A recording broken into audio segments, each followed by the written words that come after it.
കുമ്പള ആരിക്കാടി കടവത്ത് ഷഹീദ് അറബി വലിയുള്ളാഹി മഖാമുറൂസും മതപ്രഭാഷണ പരമ്പരയും ഏപ്രിൽ 10 മുതൽ 20 വരെ നടക്കും. പ്രമുഖ സാദാത്തുക്കളും ഉലമാക്കളും ഉമറാക്കളും സാമൂഹ്യ സാംസ്കാരിക മേഖലകളിലെ പ്രമുഖരും സംബന്ധിക്കും. ഒരുക്കങ്ങൾ പൂർത്തിയായതായി ഭാരവാഹികൾ വാർത്താസമ്മേളനത്തിൽ അറിയിച്ചു. വന്ധ്യതാ ചികിത്സാരംഗത്ത് വിദഗ്ധവും നൈപുണ്യവുമായ പ്രവർത്തനം കാഴ്ചവെച്ചുകൊണ്ട് ഡോക്ടർ ജയലക്ഷ്മി സൂരജിന്റെ നേതൃത്വത്തിലുള്ള ഡ്രീം ഫ്ലവർ IVF സെന്ററിന് കേരളത്തിൽ സ്വീകാര്യത ഏറിവരികയാണ്. Dream flower IVF centre, bank road, Kasaragod. April 10 വ്യാഴാഴ്ച രാവിലെ 10 മണിക്ക് സയ്യിദ് അത്താവുള്ള തങ്ങൾ ഉദ്യാവര ഉറൂസിന് പതാക ഉയർത്തും. രാത്രി 8:30 സയ്യിദ് KS ആറ്റക്കോയ തങ്ങൾ കുമ്പോൾ ഉദ്ഘാടനം ചെയ്യും. പ്രൊഫസർ K ആലിക്കുട്ടി മുസ്ലിയാർ അധ്യക്ഷത വഹിക്കും. അബ്ദുൽ മജീദ് അമാനി ഉദ്ബോധനവും കുമ്പള ഖത്തീബ് ഉമർ ഹുദവി പൂളപ്പാടം മുഖ്യ പ്രഭാഷണവും നടത്തും.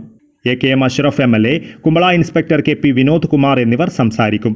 മതപ്രഭാഷണ പരമ്പരയിൽ പ്രമുഖ പണ്ഡിതന്മാർ പങ്കെടുക്കും. 19 സമാപന സമ്മേളനം സയ്യിദ് മുഹമ്മദ് ജിഫ്രി മുത്തുക്കോയ തങ്ങൾ ഉദ്ഘാടനം ചെയ്യും. പാണക്കാട് സയ്യിദ് ബഷീർ അലി ശിഹാബ് തങ്ങൾ പ്രാർത്ഥന നടത്തും. നൌഫൽ സക്കാഫി കളസ പ്രഭാഷണം നടത്തും. സയ്യിദ് ഇബ്രാഹിം ഖലീൽ തങ്ങൾ അൽപുകാരി സമാപന പ്രാർത്ഥന നടത്തുമെന്നും ഭാരവാഹികൾ അറിയിച്ചു. രാത്രി 8:30 മണിക്ക് മതവിജ്ഞാന സദസ്സ് ആരംഭിക്കും.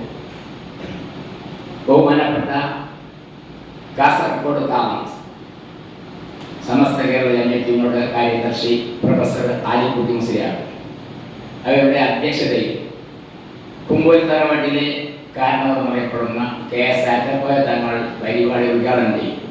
ഖത്തീബ് അബ്ദുൽ മജീദ് അമാനി, ജമാഅത്ത് president Abi Muhammad Kunhi Haji, general secretary Moideen കുഞ്ഞി ഹാജി, വൈസ് പ്രസിഡന്റ് അബ്ദുൽ ഖാദർ, ഉറൂസ് committee chairman FM Muhammad Kunhi, convener കാത്തിം AK, treasurer Muhammad Kunhi MK എന്നിവർ വാർത്താ സമ്മേളനത്തിൽ പങ്കെടുത്തു.